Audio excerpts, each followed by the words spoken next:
So we might as well get started.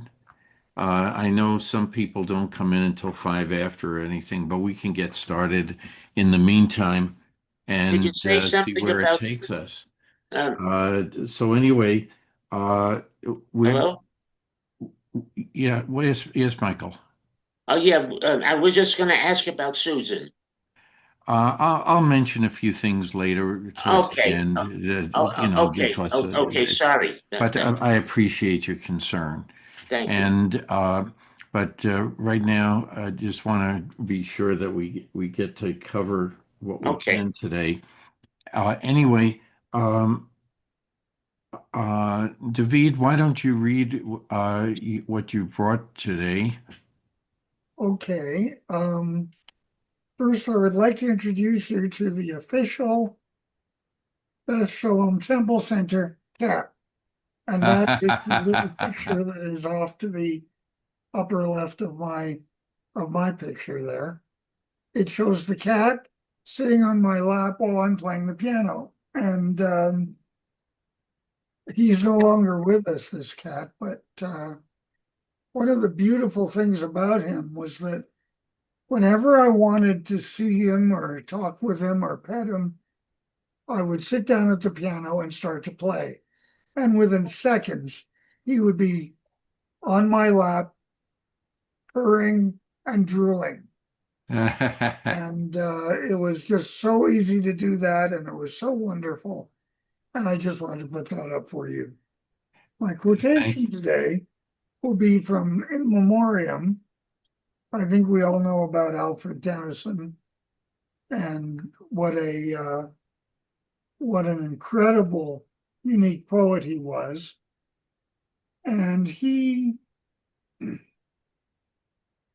I kind of wish I had known him. I do know his great grandson. He and I are pretty good friends. In fact, I visited him in England when I was last there.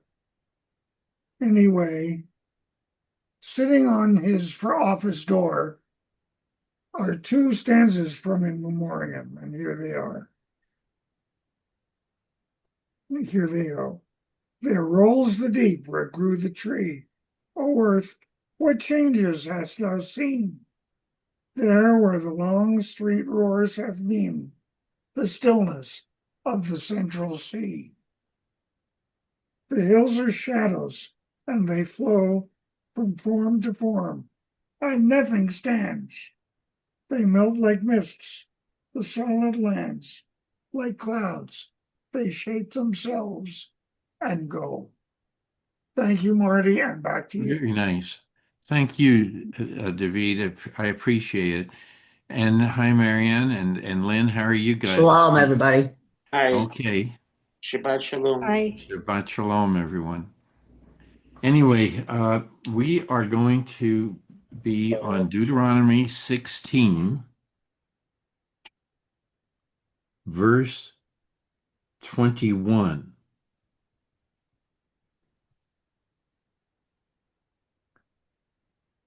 That's where we left off. I'm happy to start to read today, but we'd like Okay, to do the prayer if you would first. be kind enough to read verse 21 through the end of verse uh, 1 for in Deuteronomy 17. All right. Would Can you I do the can first? I ask my usual question, please? What Yes. page? What page? Okay, 1456. Can't believe it. I'm on the That's right in page. Plout. That's in Plout. Thank you. Okay, David, go ahead. Why don't you do your prayer first, the opening prayer? Marty, Yes. did you want to start with the opening prayer? Okay, thank you. Thank you. I it slipped my mind today. Baruch atah Adonai Eloheinu melech haolam asher kitshanu b'mitzvotav v'tzivanu la'asok divrei Torah. Main. Amen. Amen. And starting with verse 21. Thou shalt not plant thee, thou shalt not plant thee an Asherah of any kind of tree beside the altar of the Lord thy God, which thou shalt make thee. Neither shalt thou set thee up a pillar which the Lord thy God hateth. And chapter 17, thou shalt not sacrifice unto the Lord thy God an ox or a sheep, wherein is a blemish, even any evil thing, for that is an abomination unto the Lord thy God. Okay. Any comments about sacred posts or poles or sacrifices that may have a blemish? Yes, Donna. I am so glad for the little footnotes or whatever they are, because I would not have had Yes. a Hi, clue. Amy. Hello, Yeah, Amy. but this is the book I read out of. It's So, fine. It's a good one. the notation down there is one may not plant a tree alongside an altar to God, lest observers think we are worshiping the tree, Pretty. as some pagans do. So there's that part of it.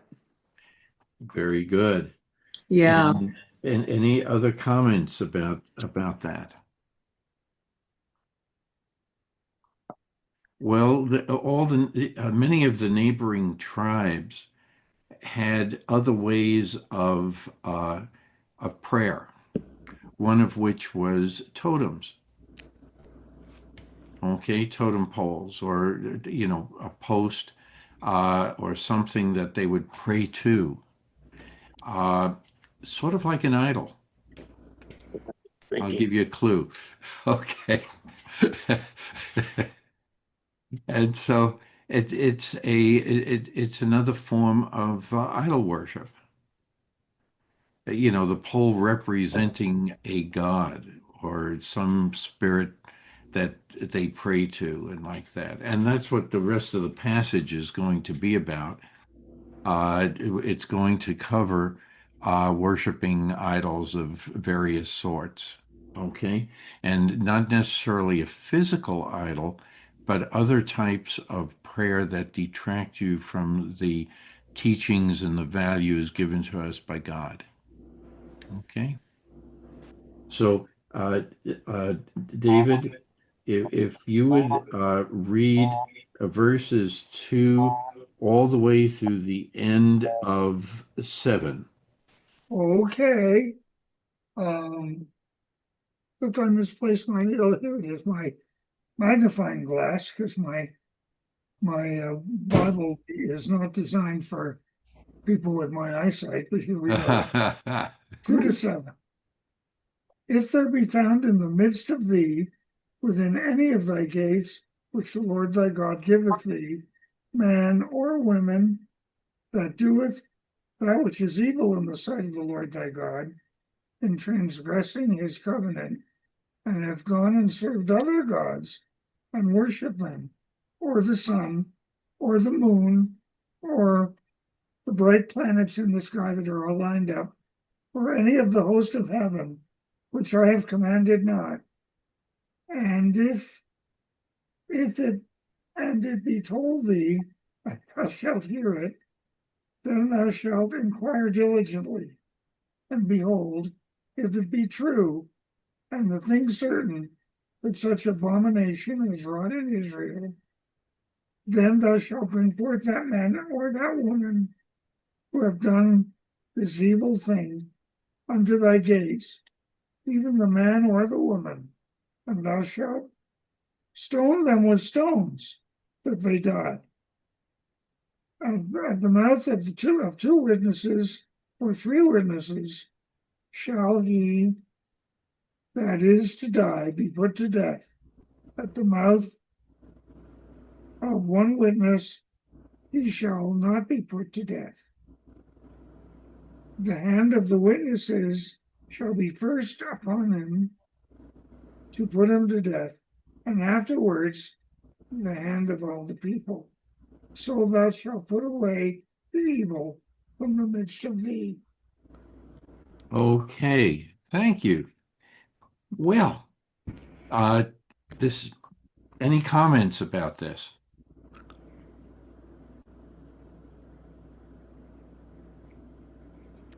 I think that he wants, I think that what they're saying here, the theme is not that they don't want you to look at the sun and the moon. I think you're allowed to do that.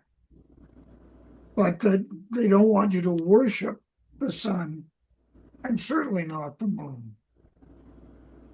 Okay.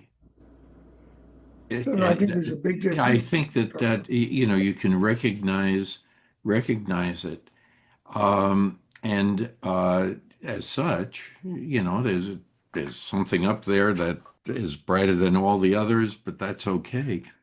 Um, Anything else besides that? I think a lot of this stems from uh, when the Israelites were in bondage in Egypt, because the Egyptians and Pharaoh, they had many, many gods which they considered gods that they worshiped. And uh, what is written here is to make sure that you do not follow in the footsteps of what transpired in Egypt. And so when they talk about the pillars and stones and totems, not to be uh, what how would you say to be encouraged to go in that direction. All right. Any other comment? Yes, Amy. Well, I think we need to be careful in our lives because we tend to worship athletes and Hollywood movie stars, and where we're not praying to them, we're supporting them with extraordinary lifestyles and money and excusing their bad behavior because they're good looking or they were outstanding in a movie or in the Super Bowl or whatever. So I think we need to look at our lives a little broader and see what other things we may worship. Yes. As it turns out, in today's world at least, they are big influencers. The movie industry from the get-go was that way. And because it showed certain lifestyles of the rich and famous. Yeah. Okay, and the storylines didn't necessarily uh, tell the story the way it really happened. And that's persisted into today when we have influencers and all kinds of things like that that can detract us from what we know as correct behavior. Yes, exactly, Marty. And and I'm linking correct behavior to what is in the Torah, as we have been told what is considered correct behavior. And that is so when you start thinking about all of the different things, you alluded to other things. When you speak about wealth, it can become like a god to an individual. What am I going? It's never enough to some people. Right. The same thing can be said about other possessions. When is enough enough? Uh, there are hoarders, and they have that's sort of like an illness, but it's never enough. They always find something else that has to fill up that little extra space, it's hard. But that I think is an illness in and of itself. Uh, but when you get down to things that uh, uh, what we're reading here is anything that will detract you from what you know are the better qualities or the better values that you have been taught. And that's what I think we're getting after here. But it's also in the light of the law. If you think about it, it's all of a sudden we talk about, this is a reminiscence of the first several uh, laws that we were given, and the Ten Commandments, and and it's sort of incorporating this to be taken into account with the subject of the law with regard to justice, which we had discussed last week, because this is right after that discussion. So there has to be some connection. Lynn, you've been very quiet this morning. What ideas come to your mind? I'm actually upset about the implications of having witnesses testify against a person and then them being killed. It has echoes for me of the Salem witch trials. It's just disturbing. Like, what defense does the person have? But it was rampant and Yes. reported in around the witch trials that if somebody had they had a nice house and the person somebody else coveted, they would just accuse that person of witchcraft, have them Sure. killed, and take their property. Yes, this has gone on throughout the ages. That's correct. You can come up with, and that's a good example of the law running amok. So it's not clear what the safety mechanism is for that not to happen here. Well, one of it was, not just one, but three witnesses. Or two, it could Oh, be two. two witnesses, right? But So that's that you, easy. People could connive two yes, people to. I have in years past when we had discussed this, it was brought to our attention that there is no mention of it having been done. I don't know. Well,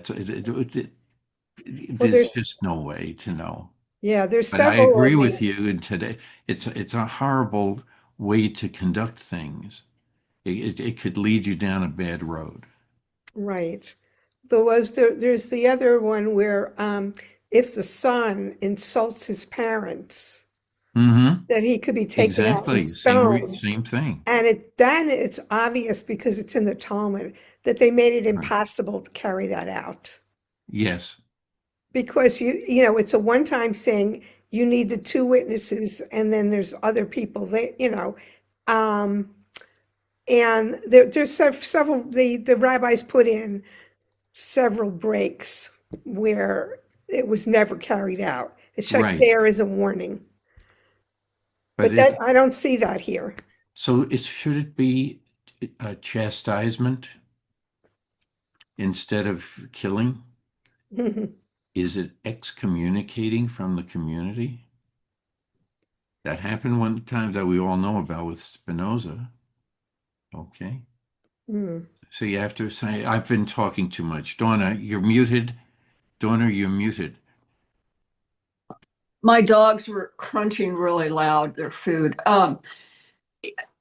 Let's say if I was one of the witnesses, what kind of person would I be even to kill somebody with a stone? What was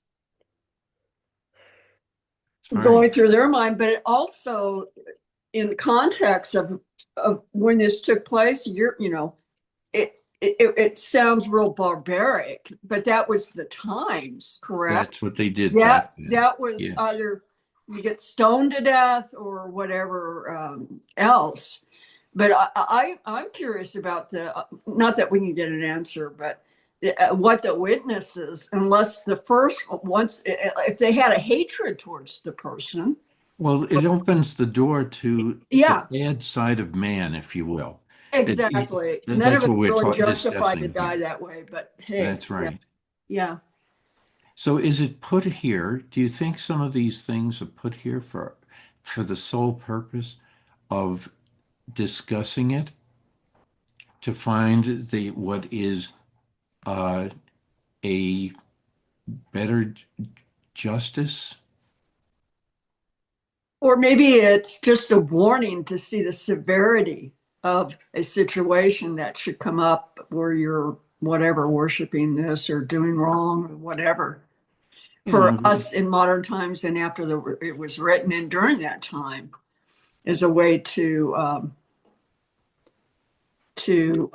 put us in a state of fear, or maybe I shouldn't do this. I don't want this to happen. Anyway.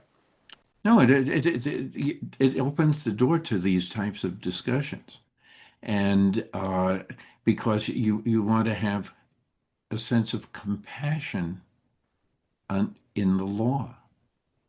We Oh, had discussed that. yeah. It Yes, Mike. Yeah, stoning. I have to learn to shut up. Go No, ahead, Michael. that's that Marty. We all have a personality, and it's fine. There's nothing wrong with it. Anyway, I don't know how much stoning really took place. I'm not sure if any stoning it may be written, but what comes to mind is let the person without sin throw the first stone. Mm-hmm. Okay? So with something like that, I wonder how much of stoning really took place. That's a very good comment. It may Uh, sound funny, but no, but it's something to it. it's right. Agree. Yes, Marianne. I think what you guys have just been saying, who is without sin? Nobody that I know anyway, and most of all me. But it's, I think, more of a reminder. I think it was Donna that just said it, to monitor our own behavior. You know, that we know right from wrong by the time we're three. After that, we make a choice and there's consequences. And there needs to be consequences to inappropriate action. There needs to be consequences to wantonly and deliberately hurting another person. And I think it was Lynn or somebody was saying about, how do you know that they don't like the guy, that they're not ganging up on him? That's right. I mean, even with three witnesses, it's very easy That's to right. bring somebody into your circle of hate and revenge. Sure. That I think it's, and I am finding this more and more difficult to examine my own behavior and my own conscience on a constant level. Am I doing the right thing? Or if I'm not, am I at least not doing the wrong thing and just doing nothing in place of that? This is, I think, more for the individual than the society. We have a death penalty. Does it do, and who was it? Donna, I think, was talking about that. When somebody is executed, it's just not one person involved. It's flipping the switch. There's a group of people. I had gone to a conference on women in forensics, and they talked about the role of the executioner. And boy, I had never thought about it. I had never thought about being the person. They all may have flipped the switch, or only one of them, but nobody knows who had the fatal final switch. Right. Right. And I think that protects the people spiritually. And I wouldn't want, I mean, yes, I am a supporter of the death penalty, but not that much to flip the switch. That I think it's very much on each person to define and to live their code of ethics and morals and honor. And this is a guide to doing that. Good way of looking at it. Any other comments? Yeah, Yes. what? Oh, okay. Well, can I let Amy go first? Oh, Because she yes, yes, sometimes has to leave a little yes, early. So I'm going to yes, let her go first. yes, Amy, you go there. Thank you, Michael. Thank you, Marty. You're Um, welcome. One thing that concerns me about the death penalty, um, either in biblical days or currently, is that when you take a life, you take more than one life. You kill everyone who loved that person, their spouse, their parents, siblings, and friends. Sure. It's not a mortal death, but it's a punishment that they don't deserve.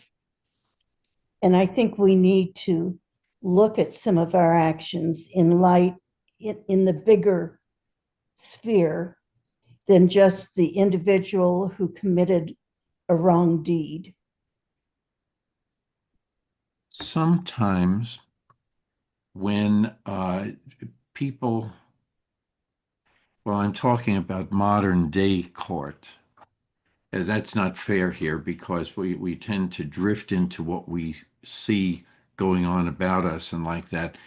But I wanted to mention that we try to temper it's very hard to get to a death penalty, even if it's on the books in a particular state.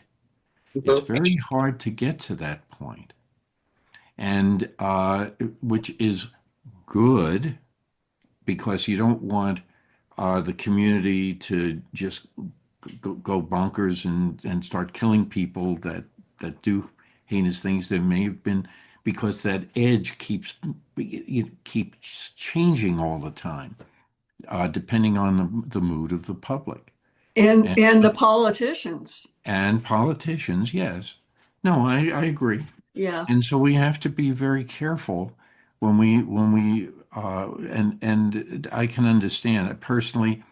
There are some people. Uh, would you have given Hitler the death sentence? It was a Well, what? that's a violation of the principle that you were just stating. I know.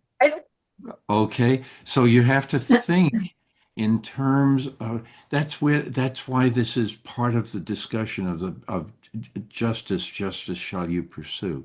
You have to weigh the situation, the personality. There's a lot that goes into it. Mm. Yes, Marianne. And Hello. Marty, Oh, I go ahead, Michael, then I want to say okay. Oh, something that's before right. Michael. I Go ahead, apologize, Michael. Michael. I'll I take forgot after that you Michael. had given up time to Amy. Okay, let me get my. I wish my memory's better. 1 second, and then I completely forget what the hell I want to say. Uh, oh yeah, uh, talking about uh, the guilty feeling of pushing the button or pulling the switch. Mm-hmm. It's to alleviate uh, some of that um, feeling that you would know if you when you pull down the lever, you did it. But when three people are pulling down, one lever is live. Mm-hmm. The other two are not live, but they don't know which one. The only one who knows would be the person who connected those wires. And that's another problem. That person knows. And how are these people selected? That's uh, that's another issue. Sure. When a number of people are involved in this, you have family members who may be at odds, the family members of the person or people who were murdered, because we're talking about not a killing, but murder in the first degree with special circumstances. So you have a problem there. Some of those people, some of the family members may not want another death.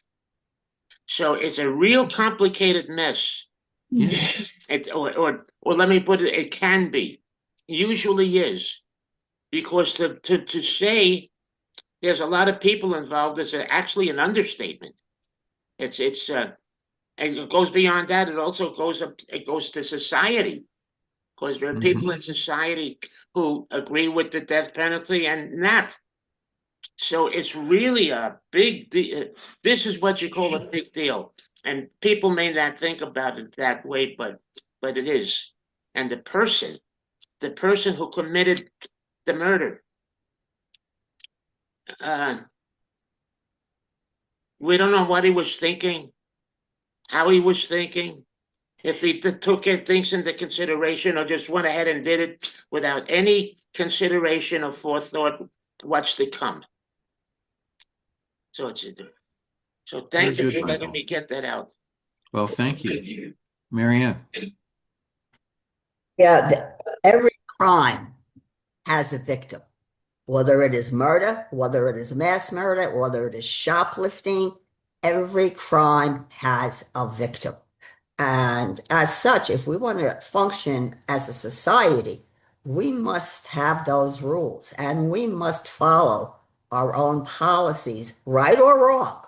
If society has set a policy to hold individuals and groups accountable, that's like saying, like Marty just said, oh, well, maybe we'll meet Hitler. Does that excuse the Holocaust? Does that say, oh, well, they were only victims, and just think about poor Adolf and well, how he suffered as a child?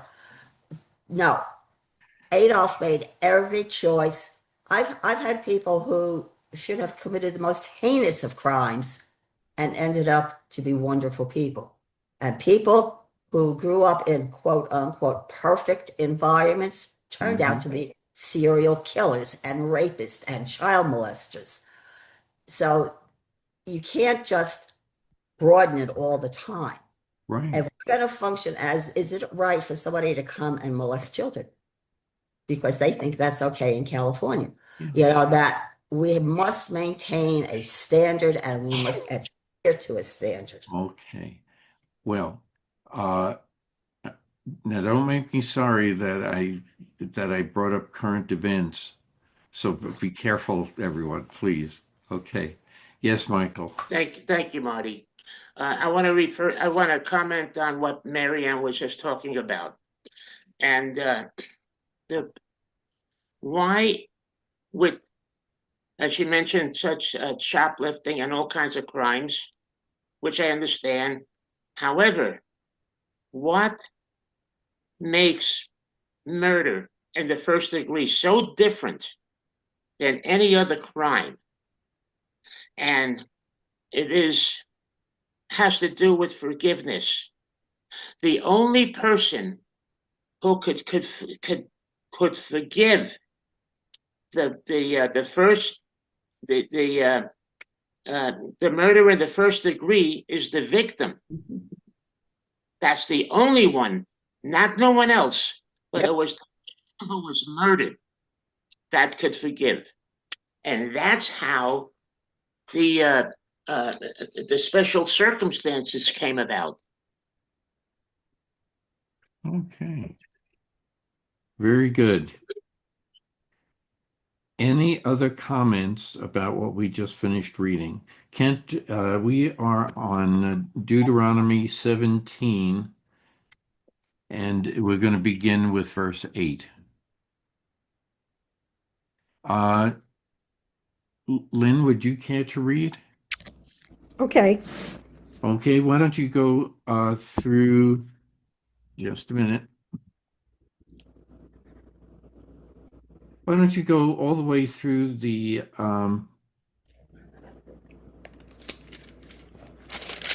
end of 13? Okay. Okay. If a case is too baffling for you to decide, be it a controversy over homicide, civil law, or assault, matters of dispute in your courts, you shall promptly repair to the place which the Lord your God will have chosen, and appear before the Levitical priests or the magistrate in charge at the time and present your problem. When they have announced to you the verdict in the case, you shall carry out the verdict that is announced to you from that place which the Lord chose, observing scrupulously all their instructions to you. You shall act in accordance with the instructions given you and the ruling handed down to you.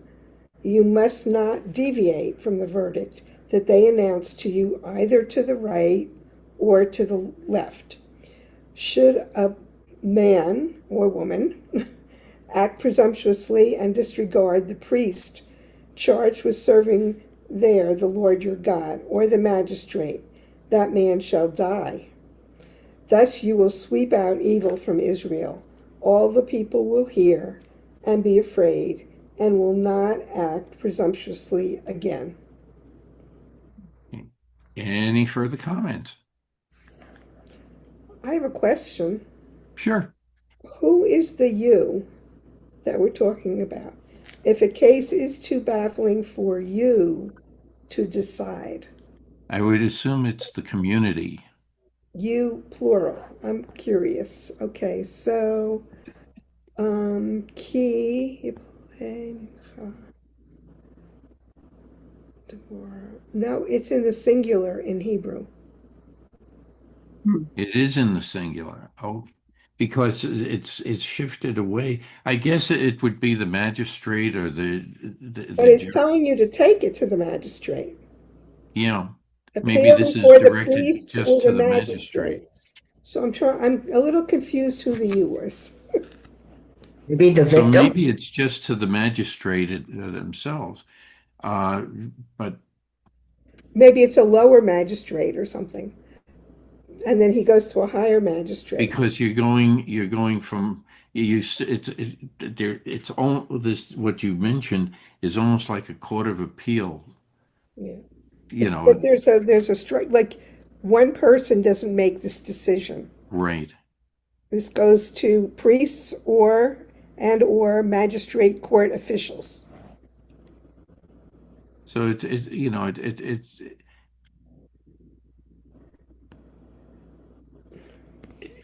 any other comments? Yes, Marianne.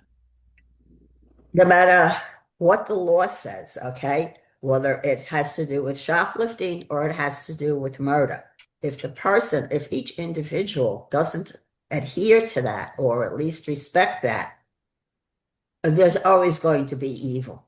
You can't totally wipe out evil, at least not at this place in time. And it's up to the person to know right from wrong.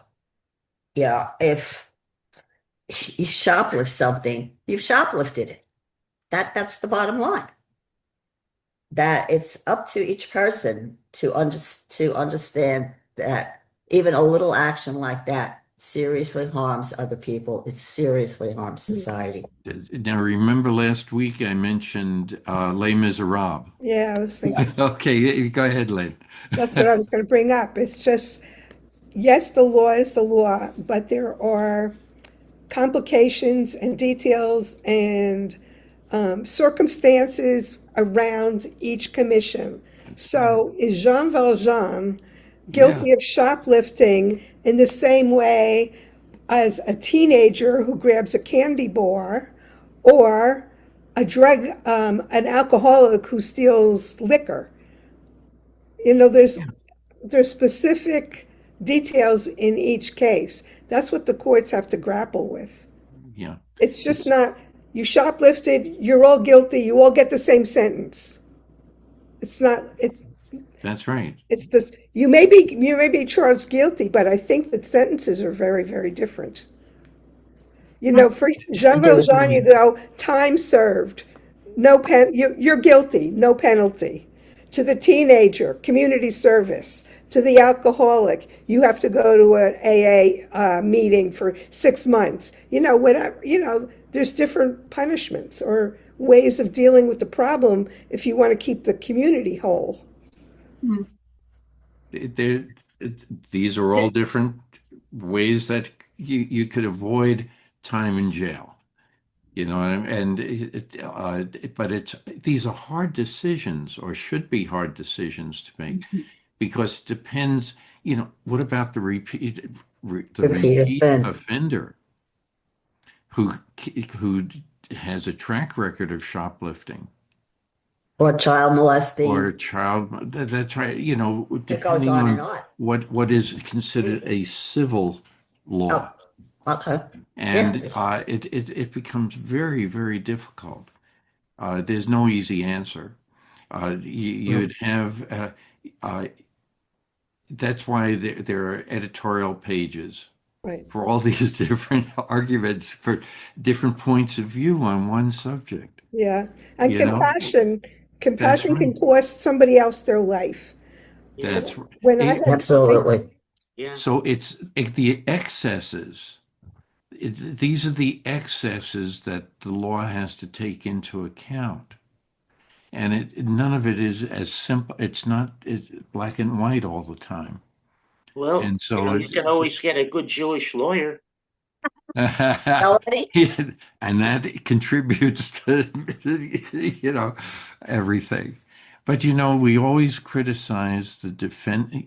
If we think somebody is guilty, we always criticize the the uh, let's start this way.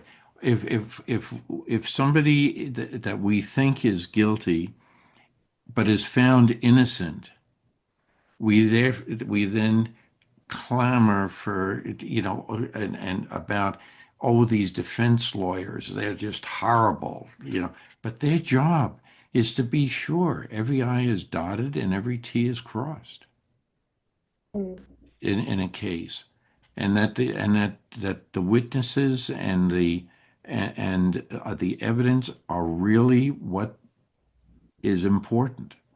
And it's very, and I'm glad our law is different than European law, Hmm. because in Europe, you have It's, to, in many of the courts, you have to prove your innocence. yeah, that's Napoleonic law. That's right. We do it differently here. You're You know, innocent before proven guilty. and You have to be proven guilty. well, uh, may I speak? Sure, sure. Uh, and to bring it closer now to modern day, the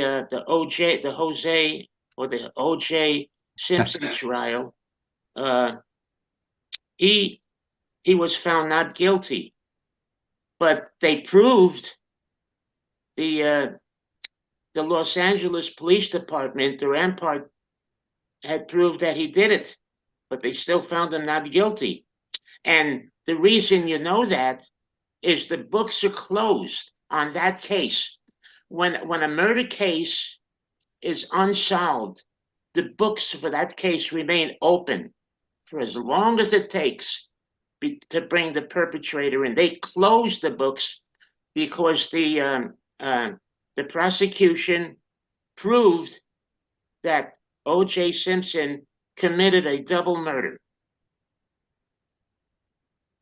But they found him innocent because of the glove that No, did they found him not guilty, not innocent. not guilty. Mm. But that's all you can say. And and but that's one case. We can come up with lots of cases. Yes, Lynn.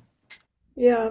Um, when I gave birth to my first child, I did like Lamaze classes, and my Lamaze teacher was kidnapped and murdered, and she had a 3-year-old. The person who kidnapped her and eventually murdered her was the son of like a pastor, a preacher, and he'd been getting in successive trouble. and they let him go out of compassion on the last case where he had been up for abusing someone. And so, because he was not appropriately punished or directed to a program to deal with his problems, he murdered this beautiful woman and took away her little boy's mom and her husband's wife because of excessive, inappropriate compassion for this son of a preacher. Right. In other words, so in order for him to be incarcerated, he had to do, when you have escalating crimes, and they're not appropriately dealt with in terms of either incarceration or directing, which would be helpful is getting them support Right. and direction, then other people suffer. That's very possible. And that's why each case, we can come up with case after case, and many of them just do not fit 100%. And as long as they don't fit 100%, we, we have all these unanswered questions sometimes. Marianne, and then I want to bring up another topic. Okay. Now, in line with what Lynn was saying, I directed the most intensive rehabilitation program in the prison system in this state. Yes, some people actually do change. Mhm. A lot of them don't. And does the change hold once they're released from prison? It was a very, very, very strict program and environment that we had them in. But again, it's like Lynn is saying, you turn them loose. I think it's, what is it, 3 crimes, 3 murders, 3 rapes, 3 child molestations before they become considered a serial perpetrator. That catching them on early may help. It may not. We can only do the best we can do to keep functioning, to keep compassionate, to keep moving forward as a society. But I don't think there is really one pat answer to any of this. So Sometimes passion can be misplaced. Yes, absolutely. that's And very true, Michael. Very good. I could, if I'm allowed, I could give an example of that. Okay, if you can make it short, because I want to get through certain sections here. Go ahead. Yeah, I may have stated this some time ago, but many years ago, in New York, a woman was assaulted terribly, and they found by 7 men, and they found her near death. They got her to the hospital, and a high-ranking person from the church heard about this and went to the jail where they caught these 7 guys who perpetrated this crime. And he said to the 7 guys, "Don't worry. If you repent, God will forgive you." But where did he not go? He did not go to the bedside of the woman who was assaulted. Yeah, that's an excellent example. And that's why it has to be balanced. The extremes pose the difficulties, not Mhm. not what's towards the center. And that's the and that's what I think they're getting to. So in verse 13, why is it important to be afraid of the law? I think they should have used the word respect the law instead of fear it. Okay, I Uh, would. If you're doing the right thing, you have no fear. Okay. Kent, you've been listening to us, Riskant. and you go through a lot of the legalese that comes up every now and then. What we don't have any lawyers here today. You're the closest to it. So, what are your opinions about it? Well, in the preceding um, line 12, Yes. right, it kind of lays out that if a man, and I take it that using that word, it actually intends to imply man or woman, because earlier it was about if a man or woman do this, that, they'd Right. suffer that stoning and so forth. So it's that line that you had called out. Mm-hmm. Um, will hear and be afraid, line 13. It's really predicated on 12, and that is it has to do with disregarding the priests and their judgment. And so, and at the end of the day, line 12, um, you're going to die. You're going to die. So I, I don't see much wiggle room in there with the word afraid. I think it's like you don't listen to the judges and their verdict, you're going to die. And that's how they keep people in a straight line. I mean, I just don't see the ambiguity in there. Uh, Yeah. it's just but maybe I'm just tired and I'm just thinking with the right side of my brain. I don't know, as opposed to the wrong side of my brain. Yeah, that's it. Nothing much else to say. Okay. It raises the importance of the judges. Right. I mean, The you judges, the can't get priests. higher That's elevated right. than that. And if you lend it to, contemporary society, whether here or in other places, including the state of Israel, it's more or less the same, right? The Mm-hmm. Supreme Court here has the last word. And you Right. and whether you like it or not, whether you're the president or not, that's the law of the land. Right.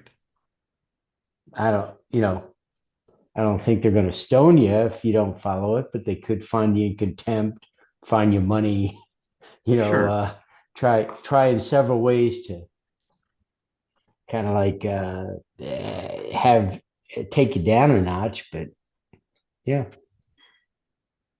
So tell me, what did I miss there? I No, mean, you in didn't that. miss anything. Okay. Because in general, laws are made, you can say, and criminals will say this quite often. They'll say the law is an inconvenience. Their Okay. crime. Because that's right. But because they don't respect the law, nor do they fear it. And so, but there's a, so there's a group. I've always said there's a group of people who will always do good. They will only do what the law says. I mean, they will not exceed the speed limit. They will not, everything will be right according to in their lives according to. They won't steal. They won't covet. All these things, and because they fear the penalties that may be involved. There are those in our society. It's a different group I always think of that they will always defy the law. That's the other extreme. It does. These are the career criminals, what, the serial killers, whatever.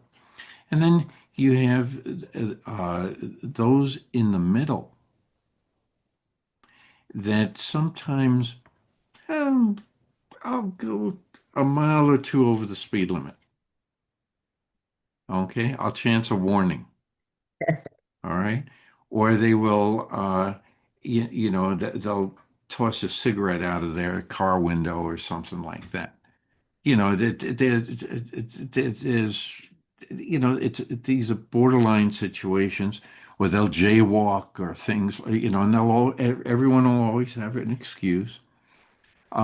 But maybe the law is made for this middle group more than anything else, because those are the people who have the potential to stray, and if they can get away with it, they may go a step further.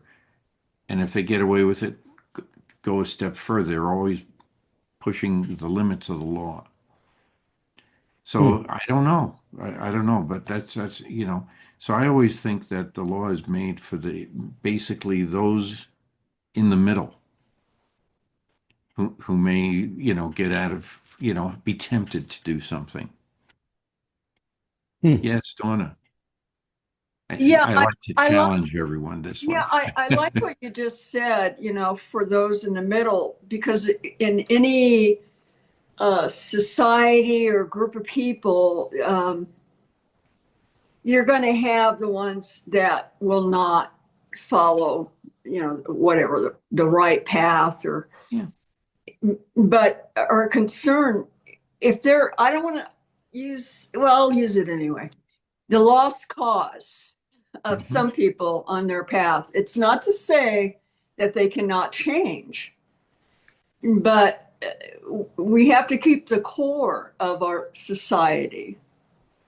It would be nice to have it be larger than the outside, have the core. And what I'm seeing is that the core seems to be deteriorating.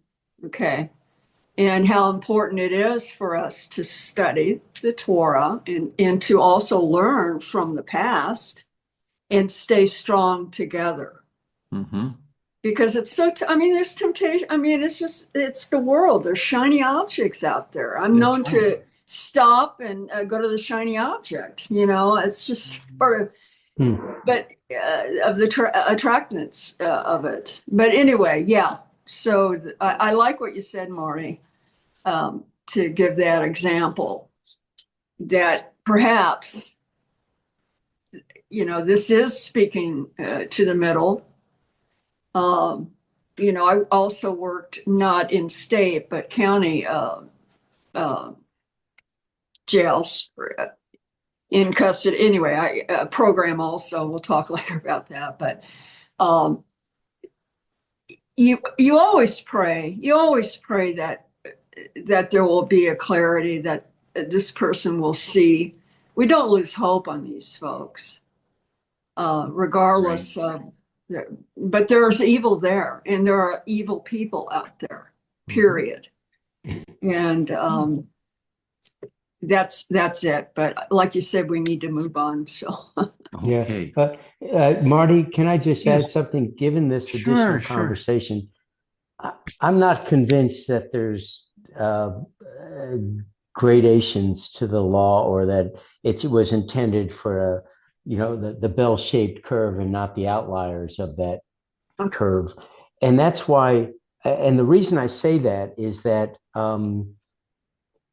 because in the Torah, in this section where it refers to the Levites or the judges, or so that's where the determination of the gradation of the breach of or some violation comes to play.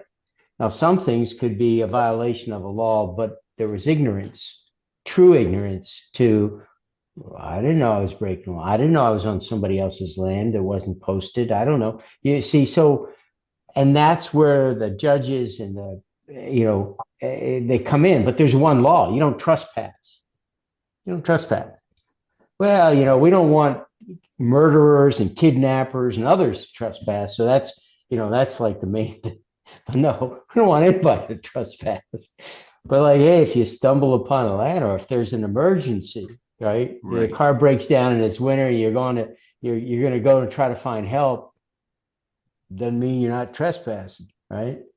So I just think there's one law. And what we hope is that it's a just law, whatever that law is that on its own merit, it's a just law, Right. right? But Good point. yeah, well, I think the speed limit should be 80 out here on 19, because I always go 5 miles over when I set my cruise control rather than 75. You see, But that doesn't mean at 75, it's like, I know that's the law, Sure. right? But I also know I've never seen anybody ticketed on there for 5 miles over no one Right. has ever told me that, you've gone 20 miles over and then they get pulled. So, all right, thank you. Thank you. Yes, Just go ahead. what Kent said about the ignorance that the guy's car breaks down, that's understandable. If he does it a second time, then it's not understandable. In the same place at the Yes, same. yes. So yeah, Different car, there is different car. wiggle room, but not a. I never believed in evil till I worked in forensics. I never thought that people could be born evil or intentionally do the evil that they do. But now today, I think, yeah, I think that's possible, and that's on a spiritual level, and you can have laws Sure. from here to eternity, and it's not going to change what goes on inside of the person. It's up to Yeah. the person to do what is right, not up to the law to tell you to do what is right. Hey, can Marty, I know you got to move on and I want you to, but I just need to share this. Hadn't thought about it till what was just shared. So, my daughter was less than a year old. She's in the back seat of the car, and my wife's sitting back there with her in a rental car. We're on the Hickory Apache Indian Reservation somewhere in northern New Mexico, and it's winter and the sun's going down, and I'm just enjoying the space. Hadn't seen another car for hours, no people, nothing. And I realized we're about out of gas. We're on Oh, fumes. And I'm to the point that for a few miles, when we'd go up a rise, I'd give it gas and then I'd put it in neutral to not use gas going down the rise on this 2-lane road. Mm. And I see a Quonset hut up ahead, and the first building, first anything, and I'm gonna pull in there, and already and I was thinking, and I knew I'd pull in there, and that I would break into that place in order to take care of my wife and my baby, and if whatever needed to be done, I was going to do it, and I would deal with the consequences later. That didn't have to happen. It turns out there was a guy sitting in a truck who happened to have this is you talk about a miracle. He had a big tank of gas on the back of his truck with like a hose you get at a gas station. And I pull up. I said, he lowers his window. I lower my window like two cops at a donut shop, and the cars are facing the different ways, right? And the windows are down and they're talking. He lowers the window. He doesn't say anything. I say, sir, how far is it to there was where's the closest gas? He said, that'd be Cuba, about 42 Yeah, miles away. know where And that. I'm like, I'm really SOL because, Cuba. There is a town in New Mexico, Cuba, right? Right, And I I go said, every year. Yeah. sir, I'm out of gas, and I'm sorry, I'm out of gas. And he says, pull up a few feet. He gets out, didn't say anything, opens up the gas thing, and he gives me a quarter of a tank of gas. So one was the miracle, but two was I was absolutely 100% ready to smash the window, get into that place for warmth and spend the night, and then wait till the police came. Right? It's a good Would I example be guilty? on many Yeah, but would levels. I That's right. self-preservation, I guess. Right. But That's no, right. anyway, thanks for bringing that other issue up. Okay. So I thought Thank of you. that. It's a good memory. Well, who would like to read next? I'll read. Okay. What We are on Deuteronomy 17, verse 20, verse 14. Oh, thought we read through that. Okay. If after you have entered the land that the Lord your God has assigned to you and taken possession of it and settled in it, you decide, I will set a king over me, as do all nations about me. You shall be free to set a king over yourself, one chosen by the Lord your God. Be sure to set as king over yourself one of your own people. You must not set a foreigner over you. one who is not your kinsman. Moreover, he shall not keep many horses or send people back to Egypt to add to his horses, since the Lord has warned you. You must not go back that way again. And he shall not have many wives, lest his heart go astray, nor shall he amass silver and gold to excess. When he is seated on his royal throne, he shall have a copy of this teaching written for him on a scroll by the, how do you say that? Levitical priest. Okay, cool. Priest. Let it remain with him and let him read in it all his life, so that he may learn to revere the Lord his God, to observe faithfully every word of this teaching, as well as these laws. Keep going. Just to the end of 20. Okay. Thus he will not act wantonly toward his fellows or deviate from the instructions to the right or to the left, and to the end that he and his descendants may reign long in the midst of Israel. Okay. So we're still talking about Polonius's soliloquy to his sons before they go to Denmark. Okay. Hmm? So if so, I'm sure Shakespeare got it from here. Anyway, if any ideas about this?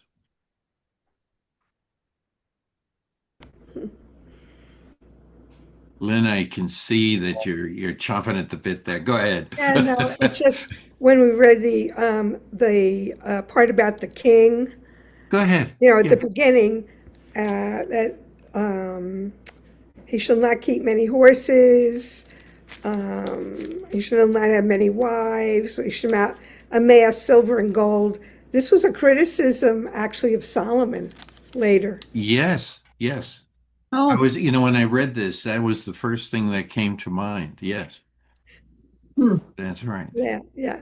So that came up. And so, there's only one king before Solomon already, corrupted. It's And just David so doesn't. easy. King David does a little bit of that too.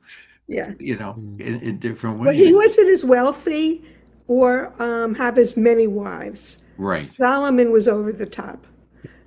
David was not. David So was a warrior and a shepherd, and he kept that.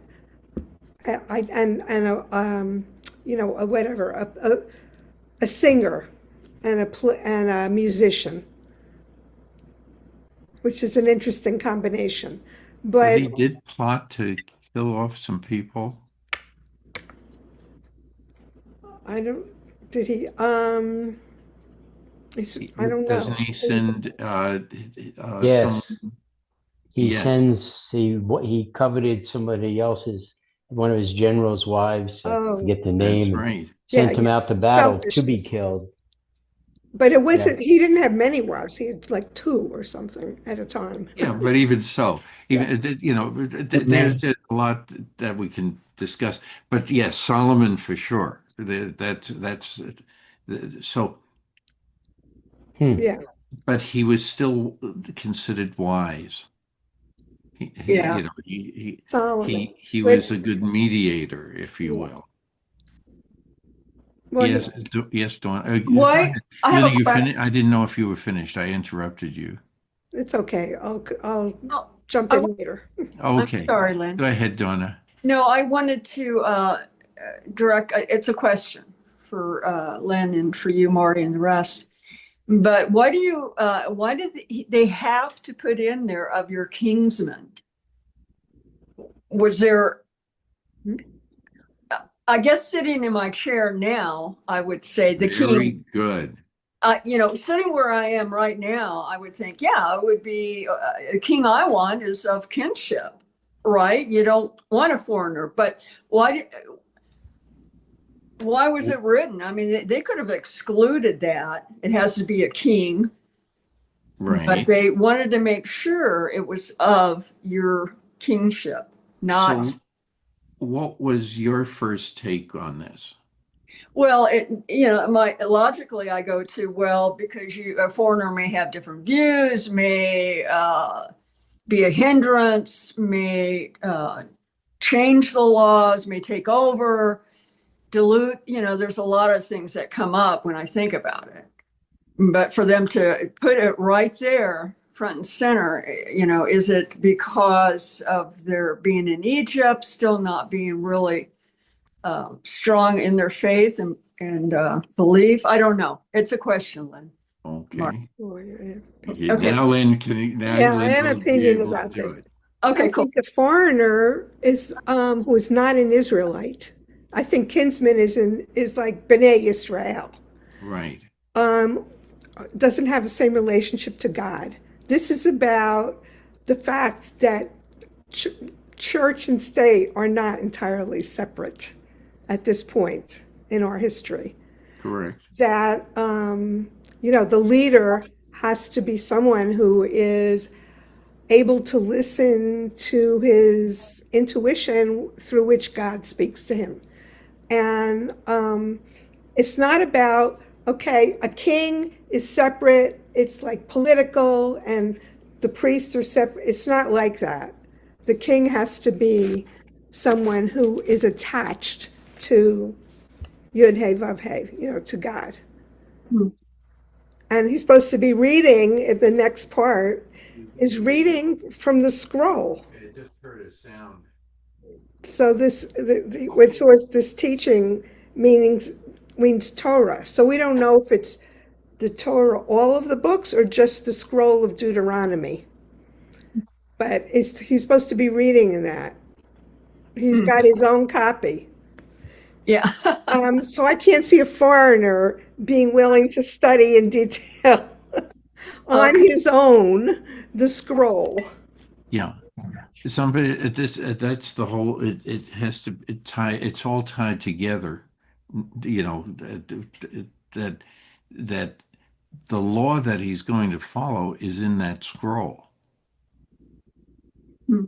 And so it's somebody you want to be sure that is going to try to know as much as he can out of the scroll, but know that when he doesn't, he has to go to the scroll and to discuss with the other people, from the spiritual side, as well as the other people, uh, how to interpret the law. That's going to be, yes, Kent. Thank you for sharing that. And I appreciate the comments made, and I agree with all of that. And what I just realized, there's so much here that in this section to set the plate for all time. I mean, Mm-hmm. the leader is one of the people. So, you think about the Romans, whatever, where any empire where peoples were kind of one way or another either Right. forced to or acceded to follow somebody else. That never worked out in the long run. And then you have to follow either the Torah or a portion of the Torah is still the Torah. That's key, to not use the position to enrich yourself. That's right here, right? You don't use it in order I want to be a ruler and then I can make a lot more money and store it away, which, we hear all the time, one person or another, often it's a despo, the self-aggrandizement, and, the womanizing.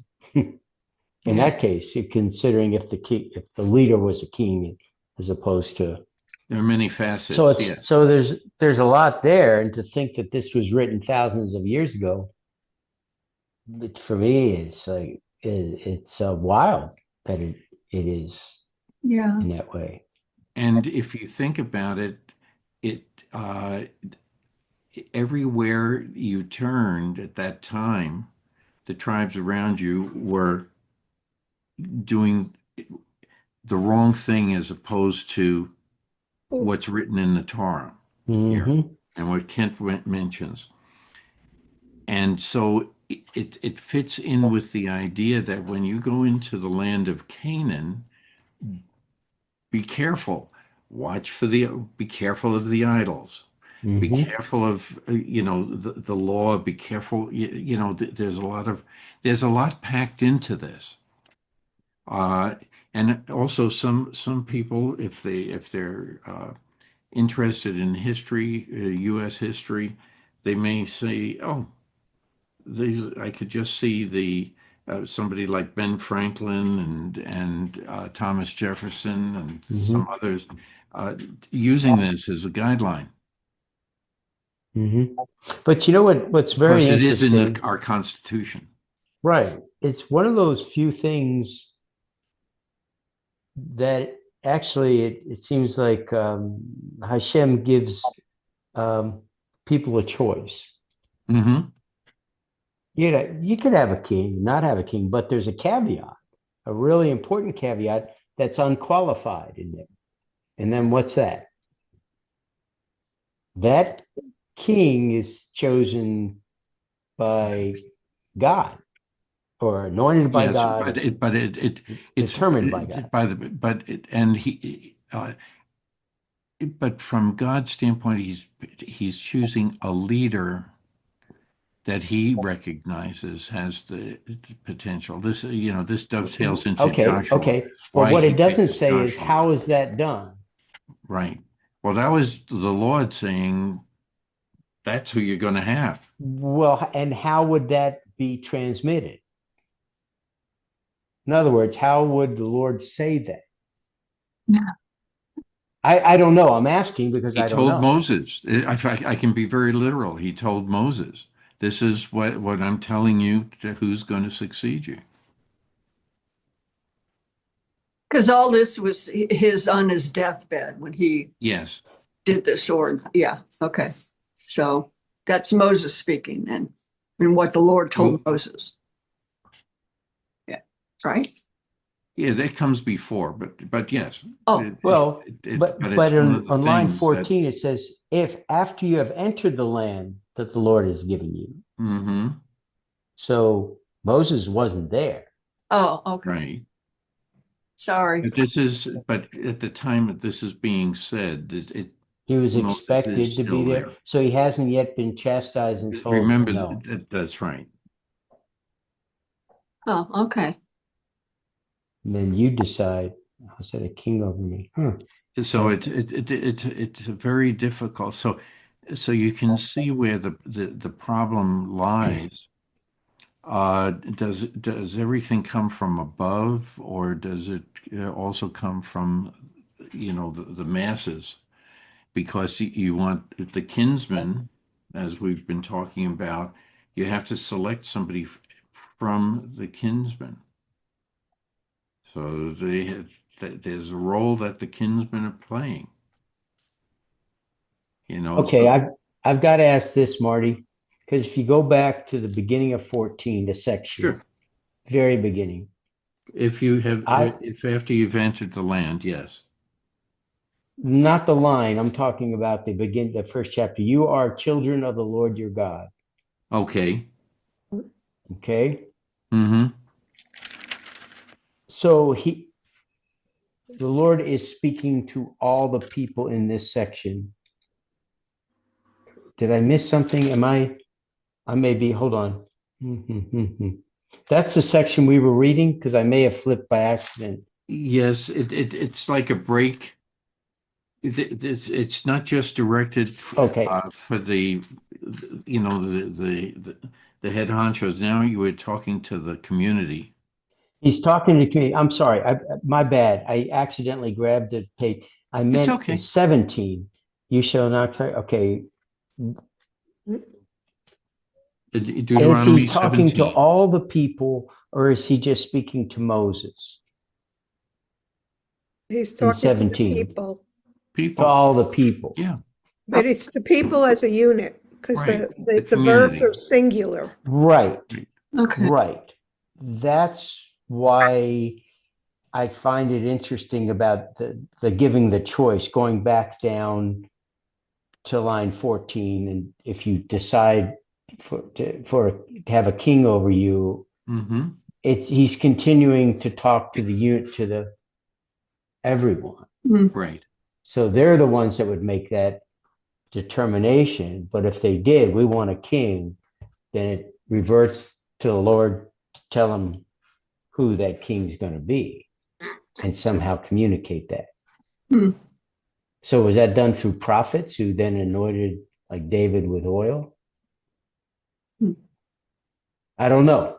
I don't. That's right. It doesn't say it here. Uh, Lynn, Hmm. you're smarter on this thing. The Talmud, does that say anything about this? I don't know. Okay. I'm just trying to remember how David was chosen. Right. And he was like the youngest of a group of brothers, I think. That's right. And so, like, why the older brothers weren't chosen, but it was something about whether they were, who was going to be anointed by, who was it, Samuel? Mm. Hmm. Who I think anointed so. Samuel. He did that. He's Samuel? the prophet that does that. So it turned out to be this kid, like, so he was 17 at the time. He didn't get the kingship right away, but he was anointed as a kid. And then a few years later, the kingship happened. Mm. Right. He didn't like then go to the palace. He was, there was the whole Goliath thing, and he was went from shepherd to warrior. Anyway, Right. but Saul was king already, though. That, Yes. yes, that's right. Saul was, so how was Saul I don't recall. chosen? That's a good point. You know, the Huh. footnote on this too, on 14, is most of the neighboring states had monarchies Right. long before they came to Israel. When the people demanded that Samuel establish a monarchy, they stated that this would make them like other nations. Deuteronomy, by mentioning only this motive for wanting a monarchy, characterized the institution as unnecessary or unworthy. So it sounds like it was the people who said, well, or whoever, that other countries or states have a monarchy. Perhaps we need to follow that with the kings. That kind of makes sense to me Yeah. because that's the way it was. But the tribes, every tribe had a leader, it's, and so why not mimic them? Mm. What other role model would they have? Moses. Well, he wasn't long. No, but the point I'm making, Oh, okay. this is what's going to happen. Moses ain't going to be there anymore. So, you got to start thinking Right. about, leadership and on different levels. Mhm. And it just like if you will, the debate that we're having here is going to parallel the debate on what we mean by justice. Justice shall you pursue. Mm-hmm. Okay, so it becomes so this is another situation where that maybe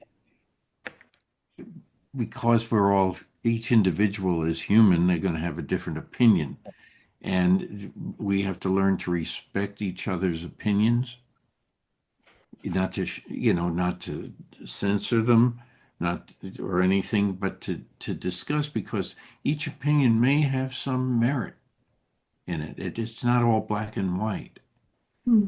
And so you put it all together, you hope that they will understand why they're going to work together uh, to get an appropriate leader. And a prophet is one way of doing it. They didn't have voting yet. The masses didn't have voting yet. Mm. So it would have to come through the priests and, you know, and also the leaders of the different clans. So Hmm. politics is entering into this too. Well, because they're getting ready to settle. Are they getting ready to settle Yeah. land when you're traveling? Moses. And this is how they're going to have to deal with this when they're Okay, in the land. right, because he led them Right. during that time. Now they're getting ready to settle. Mm-hmm. That he kind of he did his job, right? Right. And but I'm still curious about. Um, well, did they collectively know that they needed to change? Um, Maybe that's why it's put this way to them, that you they start were thinking looking. about this. Okay, they were looking outside. Well, how are other cultures Sure. and nations? How are they doing it? Yeah. The Okay. biggest problem, I think, is going to be that Moses was essentially a prophet Mm-hmm. to communicate with the Lord. There's no prescription that the king had to be a prophet. Right. Okay. And Oh, so how your leadership is switching from one model to another model, Mhm. and from a confederation of tribes to somehow a nation. It's the same thing that happened with the US, with the Yeah. colonies and to become a Yeah. country, and states' rights versus federal rights, and all of those problems that are going to have to be addressed. But the main difference is that the leader for the last 40 years has been in communication with God. Hmm. Would a prophet be um, Go ahead, a, Michael. a prophet? Is a prophet considered above a king? To Mm-mm. question. Ah, that's a good question. In what sense? Well, wouldn't a king, if he's having a king, would be having an issue? Where would he go? To the doctor. No. Melanie? Depends what kind of an issue. Well, yeah, Uh, there's lots of stories in Kings about how the prophets, like Nathan, criticized David about Bathsheba and about taking, he took somebody's sheep or something. I mean, it was the model. Anyway, the prophet definitely criticized the kings. Yeah, That's recorded.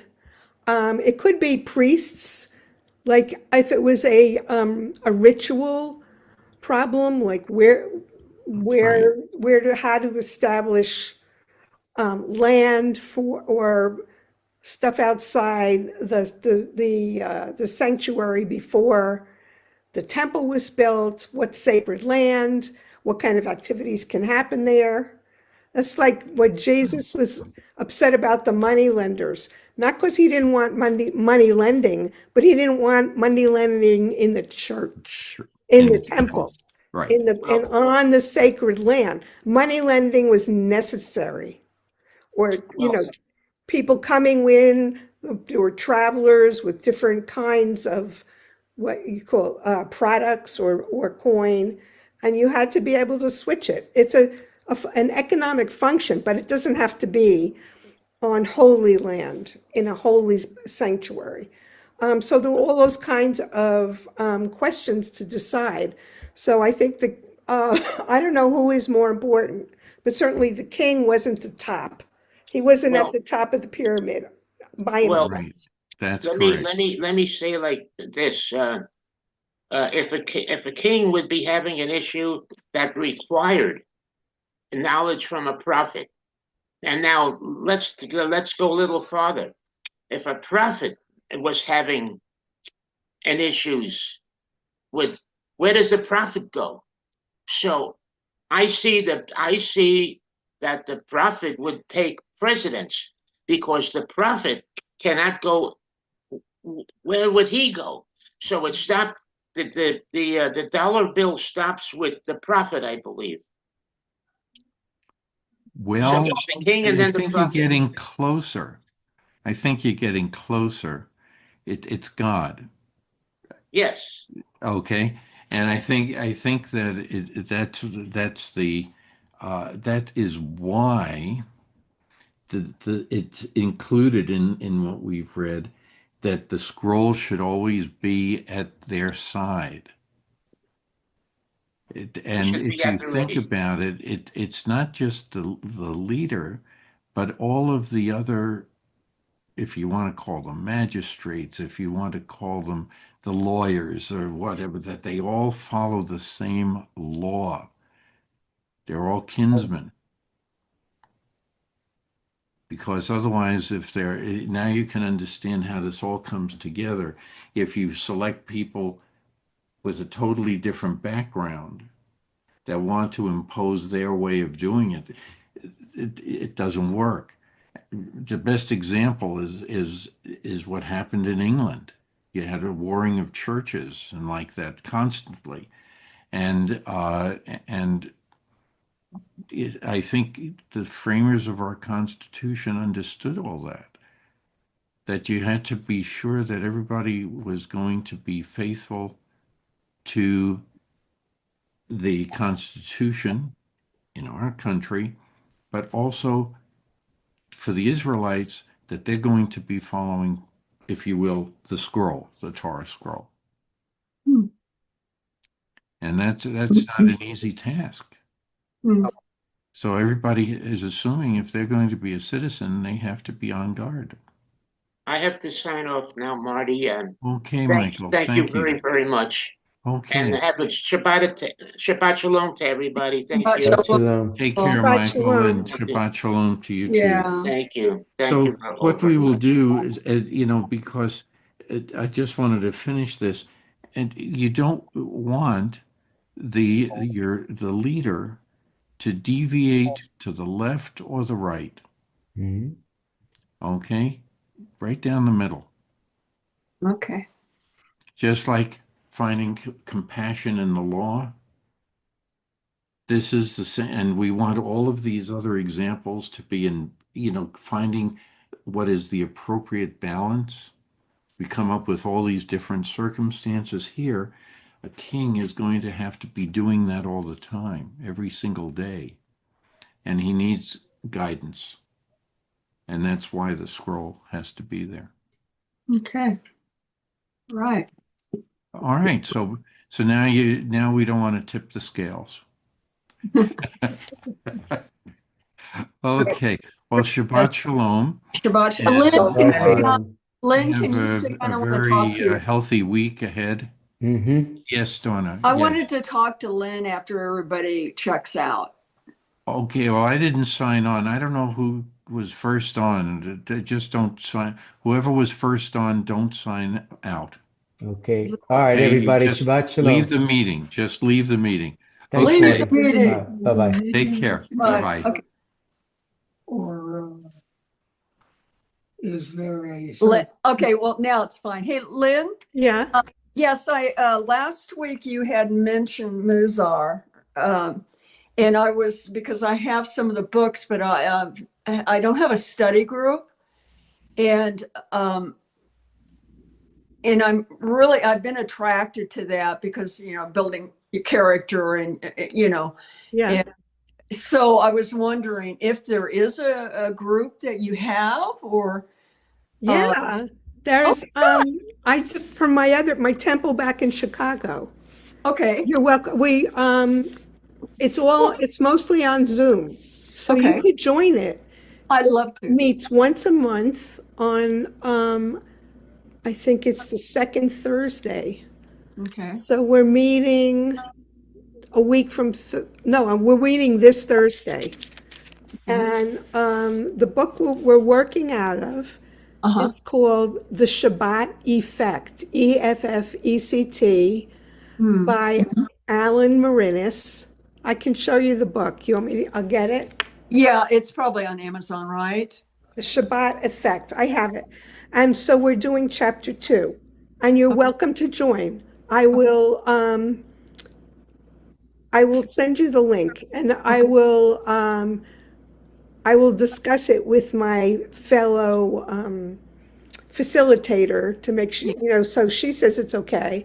And Okay. we'll introduce you, as a member of my congregation here. And we've had other people join us, so you're welcome.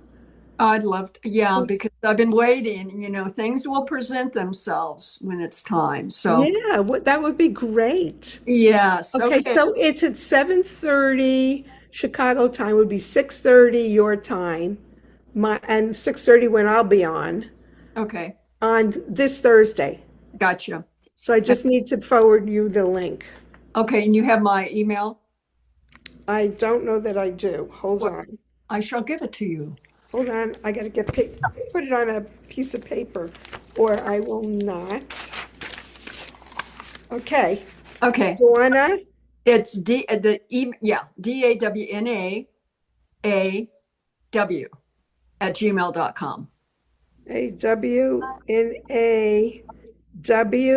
at gmail.com.